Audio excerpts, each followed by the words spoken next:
I'm Jay Mewes, and you're watching Loudwire.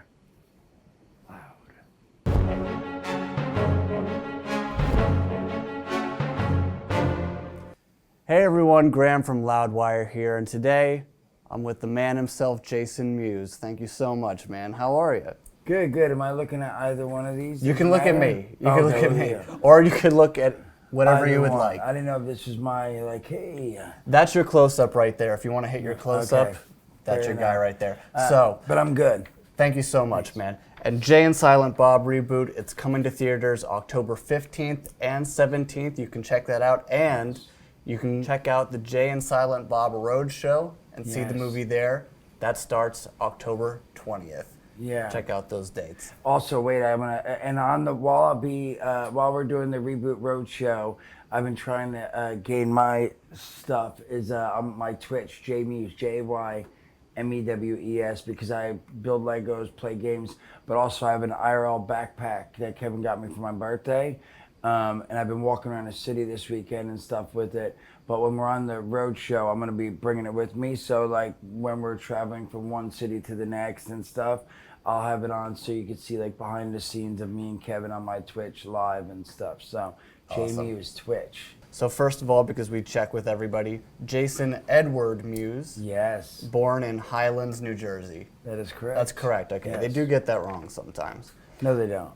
They do sometimes. Middle names, you mean? And middle names and birthplaces. Yeah, totally. They can get anything wrong. Fair enough. All right. So it says before making your film debut in Clerks, you were working toward a roofing career. Yes. My foreman, my friend, he was a friend of mine. He was the foreman, and he was making like $1,500 a week cash back in '92, That's not so bad. '93. It wasn't that bad. Yeah. So like. Because what is that, like $6,000 a month or so. But then the boss, we used to every once in a while have to go to the boss's house who owned the roofing company and pick up some supplies and stuff. And he had this pretty nice house in Rumson, and he had like, a BMW, and he had this like wife that was 15 years younger than him and attractive. And I just, to me at 17, 18 years old, it seemed like, hey man, that's a good thing. That's a good gig. If I own my own roofing company, you can get it looks like a nice living. So that was sort of my goal at the age of 17, 18, 19 even, I would say. For Clerks, to help make the film's budget, Kevin Smith spent insurance money awarded for a car that he and yourself lost in a flood. Yes, That's is true. Correct. Okay. Yes. So, so Kevin and I had bought. So first, Kevin had gotten a car, I believe, from what I remember, given to him by his brother. Okay. But to register it and insure it and stuff, him and I went together on it, and we shared this Caprice Classic, old piece of, and we were driving. I remember I was driving it one day, no lie, and the brakes went out. And I was going towards the stop sign. Luckily, I was on like a side road in Highlands, and I had to throw it in the park to stop it. Yeah. But anyway, then him and I went and took our money, and we bought a Volkswagen. Did we buy the Rabbit first? I believe we bought the Volkswagen Rabbit, which was like a $500 car. And then that broke down. The clutch went on it, and the clutch would cost more to fix than the car cost. So we bought a Volkswagen Bug. And he was driving that, and I remember there was going to be a flood, and I said, hey, man, you should bring that to the top of the hill, because I know my family was all moving their cars and stuff up to the hill, because we lived a block from the beach, and it would always flood if there was a big storm. And he's like, dude, my house is elevated, my driveway, it's going to be fine, and he didn't move it. And both cars got ruined in the flood. And then the state was awarding money for each car that lost in the storm, and stuff. So and we got way more than what we paid for both cars, because the book value of both cars were way more. For Mallrats, it said that Universal initially didn't want you to have the role of Jay, despite the fact that you played it in Clerks and that the character is based on you. That is true. That's 100% true. Yeah, they wouldn't pay for me. They flew everybody out, put them up in hotels, gave them per diem. They wouldn't do that for me. Kevin had to fly me out himself because they were like, Kevin and Mosier were really fighting for me to get the part because they're like, it's based on Jay. Right. So they're like, look, we're going to give that to you as the writer-director, but we're not paying for him to go out there. We're not putting him up in a hotel. You're going to have to pay for him. So I had to sleep on Kevin's floor for like almost a month. And he flew me out. And then they were like, we're going to be there the first day of shooting. And if we even see like a bit of like him not being able to handle being on set, because they said that I had no experience. I'd never done any movies. I never had any acting training. Plus, I think they had heard on Clerks I was super nervous being in front of camera, and I'd make everyone go inside and make everyone go outside and stuff. So anyway, they were there the first day, and the first scene I had to shoot was the kitty scene. Right. And two of the producers were there watching. They sat there literally like right there watching me shoot. And then they had to wait to get the dailies to send that night to send to the studio back in LA. And then they finally approved. They saw the dailies. They thought I was funny. They liked it. And they finally gave me my own hotel room and started giving me per diem and stuff. Nice. All right. Perfect. And you know who was backup? Who they had auditions and who the studio picked as the person play Jay? To play Jay if I didn't pull it off. Who was that? Seth Green. Really? No doubt. Yeah, seriously. Seth Green. Breckin Myers, Seth Green. All these people went out and auditioned for Jay. But Seth Green, they liked the most. So if I had like say I got there and the producers on set were like, oh, we don't like he looks nervous. He's not gonna be able to pull this off. We're pulling him. Seth Green would have played Jay. Man, all right. It said in 1998 you starred as Gary Lamb, ground activist, in a series of Nike commercials directed by Kevin Smith. I don't remember the name of the character, but I did get to do some Nike commercials, and that was pretty awesome. I was super stoked. I really thought it was going to be like put all over the place, and people were going to see me in these huge Nike commercials. But it was fun for me. They gave me a nice chunk of change, and I got some free Nikes. Yeah, I really thought I was like, I'm going to be as big as Michael Jordan. All the Jordan commercials. I'm going to have my own Nike sneakers. Maybe someday. One day. Yeah. It said for Dogma that Kevin Smith warned you that you had to step up your acting game to a higher level because Alan Rickman was cast. That is true. That's true as well. By Dogma, I was pretty bad, strung out on drugs, and I would disappear. And Kevin, I went out with Kevin like a month and a half early to Pittsburgh because I couldn't leave his side. He's like, if you want to do this movie, you got to get sober, and I'm going to test you and all this stuff. But you also can't leave my side because I want to make sure you're not hanging out, getting high and stuff. So I had to go with him everywhere, and I went out with him to location scouts to check out the church.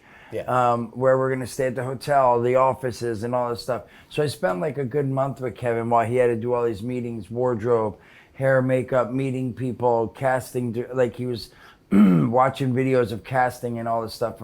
And so I couldn't leave him. So I'd sit in, I'd either sit in a hotel while I was working, or I'd sit in the office with him because I couldn't leave. I couldn't even take a walk. But I had so much free time, and I had read it so much. I literally memorized the whole script, like everyone's part in there. Everyone. Pretty much everyone's. I would say, 99% I could do everyone's dialogue. Nice. Do you feel like you stepped up your acting to another level because of the pressure? Oh yeah, definitely. It said that for Strike Back, it says that you don't remember anything that happened during that production. That's not true. That's not true. Good. Wait, Strikes Back, you're saying Jay and Bob Strike Back, they're saying that I don't remember anything That's what that Wikipedia happened. says. Yeah, that's not true. I remember a lot of it. Okay, I was good. a mess, hung over a lot, but I remember tons of stuff. I mean, I got to hang out with Carrie Fisher, Mark Hamill, and I there was a lot of good, there are definitely foggy memories of days because I was sober, but I would go out every night drinking, and I'd come sometimes I get home at 3 a.m.